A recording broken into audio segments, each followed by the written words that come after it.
pouco se non ve polo instituto. Mañáns enteiras sen aparecer por aquí. Entramos e saímos cada pouco. No recreo nin rastro de nós.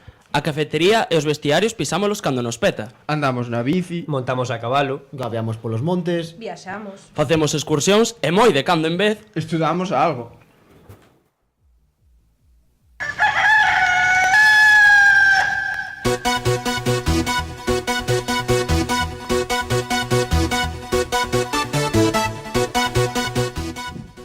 Sí, somos os do ciclo formativo de formación profesional de grau medio, que se chama Técnico en Condución de Actividades Físico-Deportivas no Medio Natural.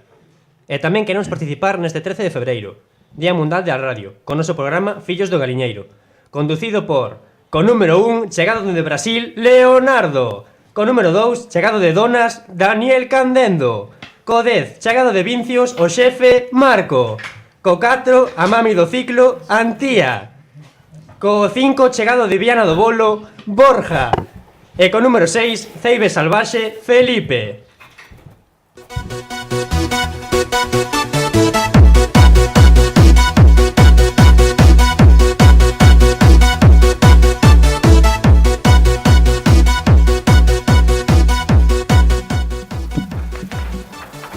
No que, entre outras cousas, falaremos das nosas actividades, da alimentación e da cafetería, do baloncesto en cadeira de rodas, do uso do galego entre a mocidade e mesmo traeremos a un estudio algún que outro famoso. Así que non vos perdades os próximos minutos no Radio Turonio na nosa compaña.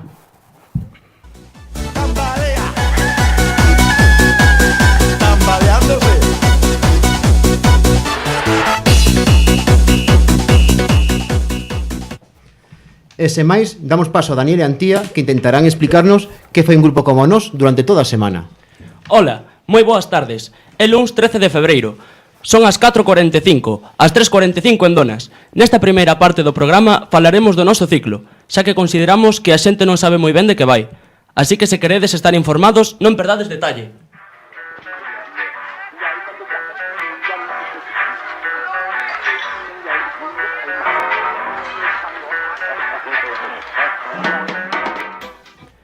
Como ia dicindo, falaremos sobre este maravilloso ciclo de condución de actividades físico-deportivas no medio natural.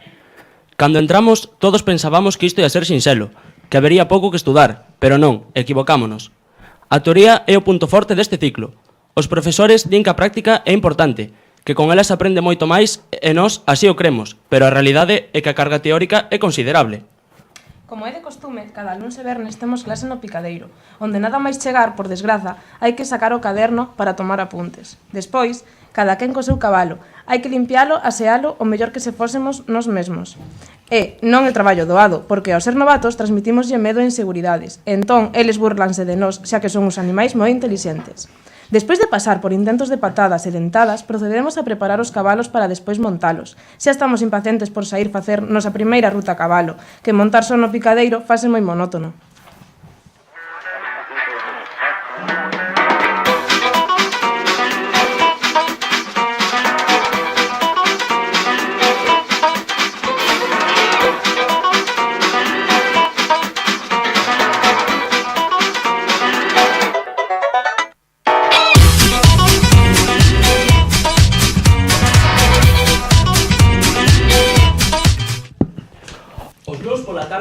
Temos clases de empresas con Maite, que menudas 3 horiñas, nas que damos moita teoría.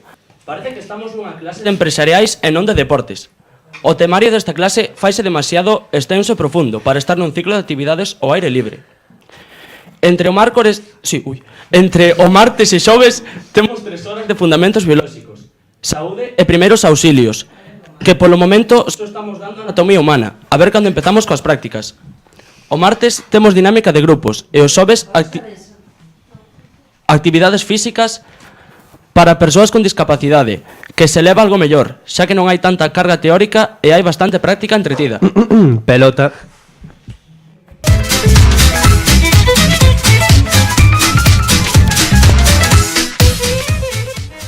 Os mércores temos desplazamento terrestre, con moita teoría, pero tamén con moita práctica. Algunhas delas no Monte Galiñeiro e outros da nosa contorna. E por último, temos bicicleta, que é todo práctica, xa que cada semana facemos saídas polos montes de arredores e ás veces pechámonos no taller para aprender mecánica e mantenimento de bicicletas.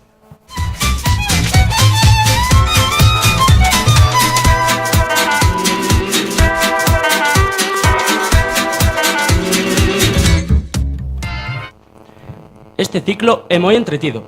A pesar de todo, contamos con moita práctica e, polo tanto, moitas aventuras e historias. É un ciclo moi recomendable para a xente que lle gusta este mundo das actividades no medio natural. Pero como estamos aquí uns poucos, que mellor que a xente da clase para contarvos algo máis. Vou facervos algunhas preguntas por aquí. Por exemplo, ti Borja, por que lle recomendarías a xente facer este ciclo? Pois a xente que lle gusta o deporte estaría ben porque temos bastantes prácticas e a xente que lle mola pois estaría a gusto aquí. E ti, Marco, antes de comezar o ciclo, que esperabas del?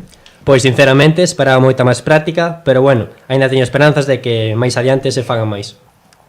E ti, Felipe, que tal a convivencia cos compañeiros da clase? Ben, en xeral ben, pero como hai tanta mocidade, parezco aquí o monitor en vez do alumno. A ver, agora unha moza, ti mesmo, Antía, para que queres facer este ciclo? Gústame moito o deporte e a natureza e gustaríame facer deles a miña profesión. Por último, Borja, que saídas esperas facer no que queda de curso? E espero que vayamos a Manzaneda a ver a neve e tamén a de Semana Verde en Silleda estaría bastante ben. Bueno, pois falando de saídas, en breves momentos Antía e Borja falaránnos dunha delas, a que xa fixamos o Monte Pindo. Quedad aí e que volvemos de seguida.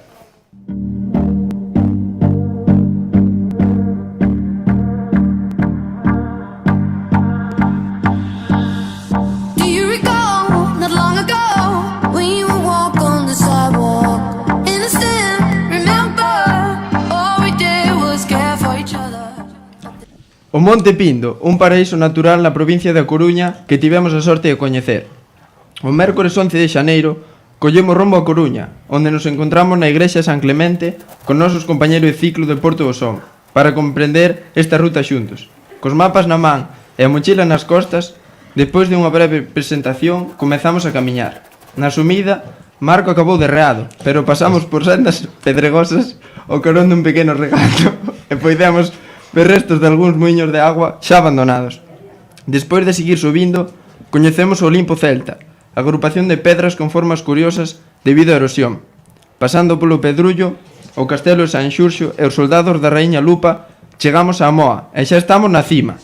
A 627 metros de altitude, puidemos desfrutar dunhas vistas espectaculares. Bueno, iso de espectaculares habría que velo. O mar e a montaña nunha soa paisaxe. Sopraban fortes ventos e comezaba a sentirse o frío. Comezamos a baixar parando para comer, resgardados do vento, e rapidamente chegamos ao lugar de orixe. Foi unha experiencia bonita, pasámolo ben e descubrimos outro lugar.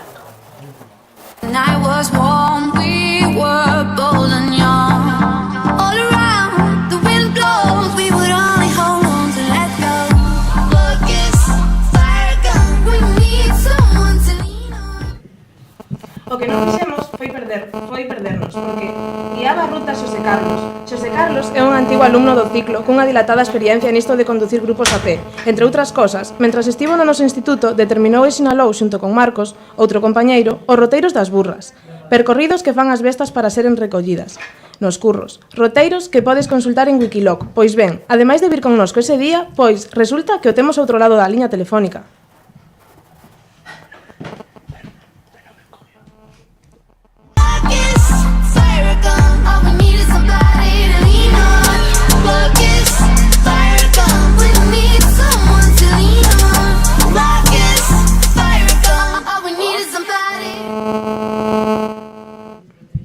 Boas tardes, Carlos. Hola, boas tardes. Chamámoste dende o programa a Fillos do Galiñeiro de Radio Turonio. Como Carlos, dirás Xosé Carlos? Bueno, nós xa temos certa confianza. Contanos, Carlos, xa coñecías esta ruta do Monte Pindo ou foi unha novidade para ti?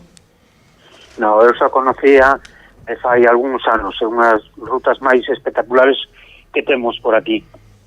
Está moi ben. Desprazarse no medio natural ten os seus riscos. Que material lle recomendarías levar aos nosos radioíntes para realizar unha ruta dun día? A ver, para realizar unha ruta dun día, o máis importante é levar un bo calzado. Ten que ter unha suela que teña bo dibuixo e que teña bo agarre. É importante tamén que sexa calzado impermeable, porque os camiños sempre están cheos de auga, vimos unha terra de auga. E despois leva unha pequena mochila con os froitos secos, un pouquiño de auga e nada máis. Non? Para facer ese deporte non fai falta moito gasto.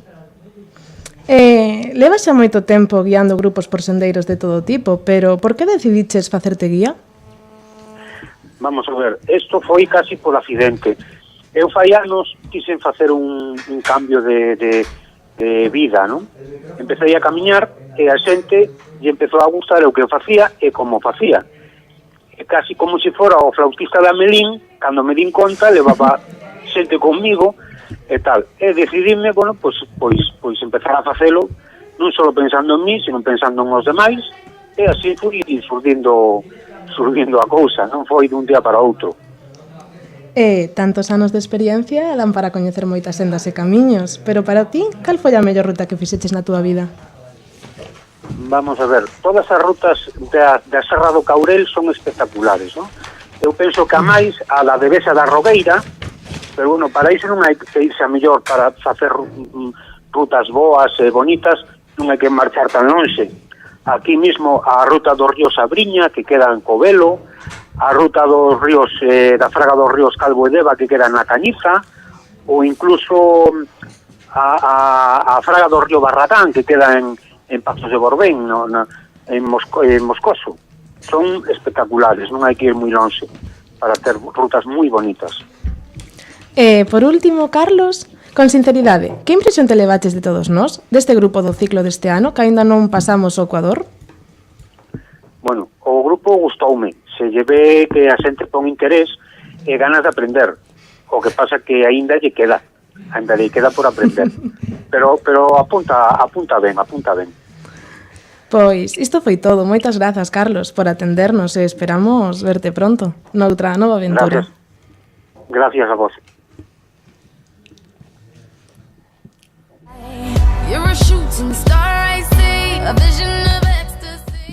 E a todos vos que nos escoitades, esperamos que vos gustase a nosa experiencia e que despertasen vos unhas ganas tremendas de porvos a camiñar. I'm alive, we're like diamonds in the sky. I knew that we'd become one right away. Oh, right away. At first sight I felt the energy of sun rays. I saw the life inside you. Shine bright tonight. You and I, we're beautiful like diamonds in the sky. Eye to eye, so alive. We're beautiful like diamonds in the sky. Shine bright like a diamond. Pero non pensedes que pasamos o día chimpando polo monte. Tamén facemos actividades a cuberto, como cando viñeron os do Club Anfif ao noso centro. Compañeiros, dadelle aí.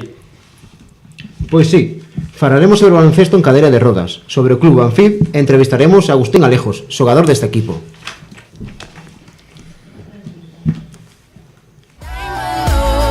Shining bright like a diamond. We're beautiful like diamonds in the sky. Shine bright like a diamond. Shine bright like a diamond. O baloncesto en cadeira de rodas nace na década dos 40 do século pasado en base a un programa de rehabilitación. Os primeiros partidos xogáronse nos Estados Unidos, entre veteranos de guerra con algunha discapacidade nos membros inferiores. Adaptaronse as regras ao baloncesto ás particulares do xogo, en cadeira de rodas, pero estas adaptacións son mínimas, son de regulamento basicamente o mesmo, e aquí ao lado, en Vigo, temos un dos mellores equipos europeos desta modalidade deportiva, adaptada, o Club Anfif. O Anfif, a Asociación de Minusválidos Físicos de Vigo, foi o primeiro club desta categoría que existiu en Vigo. Creouse no ano 1982, co obxectivo de conseguir unha rápida e eficaz integración social das persoas con discapacidade física mediante a práctica deportiva. O Anfib nace coa idea de potenciar a persoa a través do deporte. A súa meta primordial é pelexar pola igualdade de oportunidades. Empezaron realizando baloncesto en cadeira de rodas e pronto chegaron os primeiros triunfos deportivos. Ao longo de todos estes anos de existencia do club, estes deportistas representaron a España en numerosas ocasións, entre elas nos Xogos Paralímpicos, así como moitos campeonatos do mundo das distintas modalidades deportivas practicadas. Sen embargo, agora as iniciativas e os resultados dirixiron os esforzos cara aos deportes principalmente, baloncesto e cadeira de rodas e natación. We're beautiful like diamonds in the sky. to the universe as we moonshine and Malay. Feel the warmth, we'll never die. We're like diamonds in the sky. You're a shooting star. Pois, como vos dicíamos, varios xogadores do Anfif pasaron polo noso centro este curso e despois dunha pequena charla puidamos botar unhas pachangas con eles. Aínda non nos repuxamos da impresión. E ali coñecemos a Agustín Alejos, que gañou a medalla de prata nos Xogos Paralímpicos de Brasil 2016. Agustín Alejos, boas tardes. Estamos emocionados e agradecidos por estares aquí con nós neste programa Nos Fillos do Galiñeiro de Radio Turonio. Dinos, Agustín, por que te decidiches a xogar o baloncesto en cadeira de rodas? Pois eu empecé con natación nas escolas do Anfib, o deporte gustábame, pero sempre facer deporte individual non é tan divertido como o deporte colectivo. Pois antes das escolas de natación e das escolas de baloncesto, tiña que esperar para entrar a natación e gustoume ver o baloncesto, probeiro e xa desde aí hasta agora. Que che aportou practicar este deporte a ti personalmente? Pois aportoume moito. Eu creo que sen o baloncesto non sei de que sería da miña vida. Viaxei por todos os sitios, aprendín idiomas, coñecín a miña muller, así que non me podo queixar. Cuáles son as cualidades que ten que ter un xogador de baloncesto en cadeira de rodas? Ten que ser moi forte tanto mentalmente como físicamente. O básquet en cadeira de rodas é un deporte moi físico. O tren superior ten que estar moi traballado, pois con gimnasio, con moito entrenamento. É moi importante tamén a cabeza, ter a estrada a cabeza, psicológicamente estar ben e estar centrado sempre. Ti tuveche algún problema para practicar este deporte? Eu supoño que ten calquera persoa que intenta facer un deporte que ten discapacidade, pois o empezar, e despois o problema do básquet en cadeira de rodas é que a cadeira de rodas é moi cara, entón económicamente sempre tes problemas para empezar, para xogar o baloncesto. Crees que é importante a práctica deportiva para persoas con algunha discapacidade? Eu penso que sí, ainda que non sexa dunha maneira profesional, o só feito de facer deporte, sair da casa, relacionarse con máis xente é moi importante. Tanto para persoas con discapacidade ou persoas sen discapacidade. Ti recomendarías este deporte? Egoístamente, sí. Hai moitos deportes que a xente pode facer, pero o baloncesto enamoroume, eu recomendaría que viñesen tanto a practicalo como a velo. Como coñeciches o club no que estás agora, o Anfif? Pois eu son de aquí de Vigo, de Canido, vivía ao lado do presidente do club, Pablo Beiro, pois aí comenzou a miña nai de que fose xogar. Gustaría che engadir algo, que sei, unha anécdota dos xogos ou algo, engadir algo? Non, simplemente dar as gracias a toda a xente que estuvo apoiándonos durante os Xogos Olímpicos. A verdad que estando desde a distancia notase moito o apoio que tiñamos e agradecese moitísimo, verdade. Vale, Agustín, pois moitas gracias por atenderos e compartir con nós estes minutos de radio. Nada, un placer. E vos, quietos aí sen mover o dial, porque enseguida falaremos da alimentación. Queridos ointes, volvemos nuns segundos. Sets off an unsuspecting hurt, and as she stepped back in the line, a mob jumps to their feet. Now dance, fucker, dance, man, he never had a chance, and no one even knew it was really only you. And now you steal away, take him out today. Nice work you did, you're gonna go far, kid, with 1,000 lies in a good disguise. Hit 'em right between the eyes, hit 'em right between the eyes. When you walk away, nothing more to say. See the lightning in your eyes, see you running for the light. Strolling out of line and drifting closer in your sight, so play it out.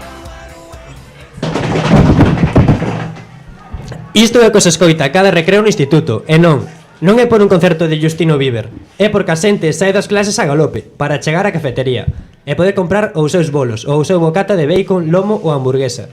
Así que imos falar un pouco da alimentación. Pero por que tanta presa? Por que tanta fame? Moi fácil, porque na comida máis importante do día, que é o almorzo, non comemos suficiente. Apenas leite bebido cun par de galletas chiquilín. Tomando algo tan escaso e liseiro, está demostrado que logo picamos entre horas. E moitas veces ese picoteo está cheo de grasas pouco saudables e azúcares. Bollería, fumes industriais, refrescos, chasquis e similares. E así cada vez hai máis xente obesa e con diabetes. Bueno, xa estamos cas verduriñas. Now someone is gonna pay, and if you can't get what you want, well, it's all because of me. Now dance, fucker, dance, man, I never had a chance. Isto é un grave problema, non só para o alumnado do instituto, sino para a sociedade en xeral, porque non está concienciada da importancia dunha boa alimentación e recorre a alimentos ricos e atractivos pero pouco saudables. Como se pode solucionar isto dende o punto de vista dos rapaces? Pois promocionando un almorzo forte, coa froita, cereais, aceite de oliva, froitos secos e moitísimas cousas máis, que lles aportará moitísima máis enerxía para o día, e animándoos a levar unha dieta variada. Un bo aporte de proteínas, hidratos de carbono, fibra e vitaminas é necesario para un correcto desenvolvemento do corpo. E incluso para sacar máis notas nos exámenes.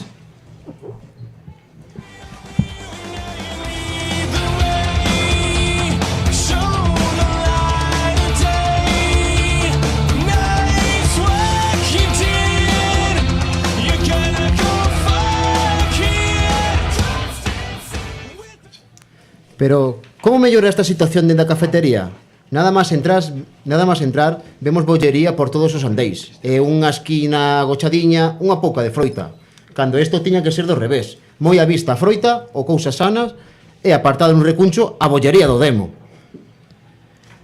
Tamén podería haber máis variedade no menú, non só bacon e lomo.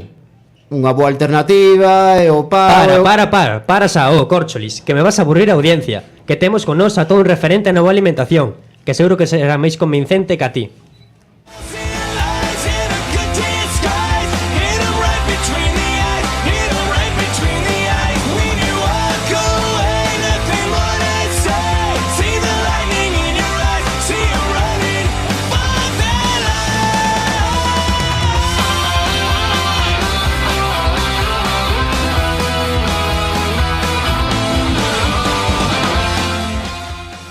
Sí, queridos turonios, temos con nós a un dos deportistas que máis se cuida do planeta, o gran Cristiano Bicho Ronaldo. ¡Sí!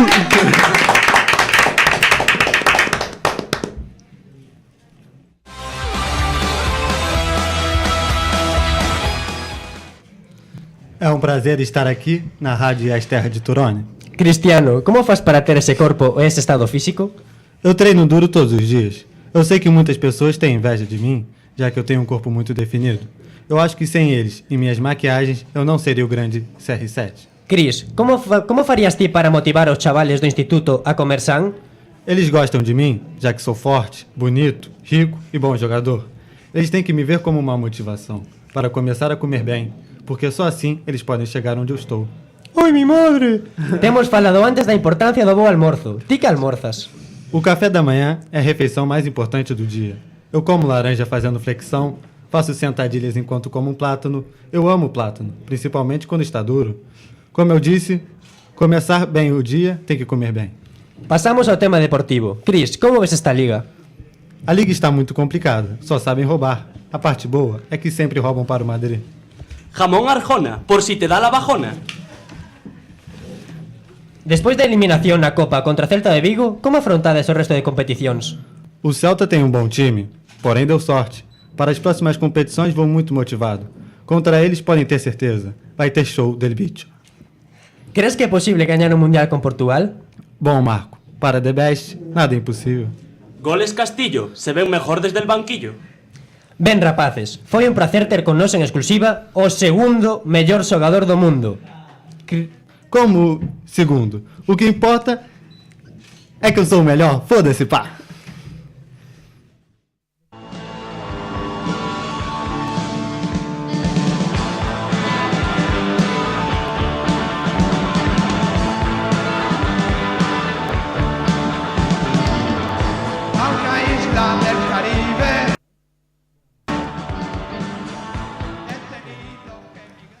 Menos mal que se alimenta ben, que senón... Total, decirlle que era o segundo mellor xogador do mundo. Pois no guión teño diante de que o quinto. En fin, imos ao noso. A estas alturas do programa sabes de catastes que estudamos moito e facemos moitas actividades, pero tamén temos as nosas inquedanzas. E, últimamente, hai algo que nos preocupa moito.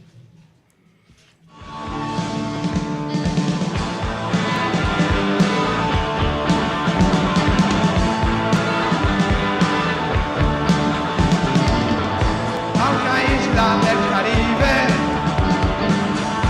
he tenido que emigrar y trabajar de camarero. Ben, imos comenzar o tema cunha pequena clase de historia. O idioma galego pertenece á familia das linguas románicas, como o francés ou o catalán, xa que foi introducida polos romanos no noreste da Península Ibérica. Nesta zona, a fala diferenciase o suficiente do latín como para considerar a aparición dun idioma distinto. Nace entón unha nova lingua, o galego. A transformación do latín en galego produciuse de maneira progresiva e imperceptível. E xa que logo é imposible dar unha data precisa a partir da cal a lingua falada xa pode considerarse o galego. No século XII, o galego é a lingua literaria por excelencia, utilizada en todo tipo de escritos. O noso idioma soa en boca de trovadores e segreis en todas partes da península. Eran moitos os poetas de fora de Galiza que adoptaban o galego como lingua poética. O galego era a lingua oral de todos os estamentos sociais. En resumidas contas, mozas e mozos, o galego era o idioma máis falado na península na Idade Media. Lejos, lejos de mi hogar, me invade la morriña, el dolor del brehogar, cuando suena la muñeira. Ben, despois desta pequena clase de historia, imos contrastar esta información coa nosa actualidade. A realidade que seguro todos vós sodes conscientes dela é a pérdida progresiva do galego.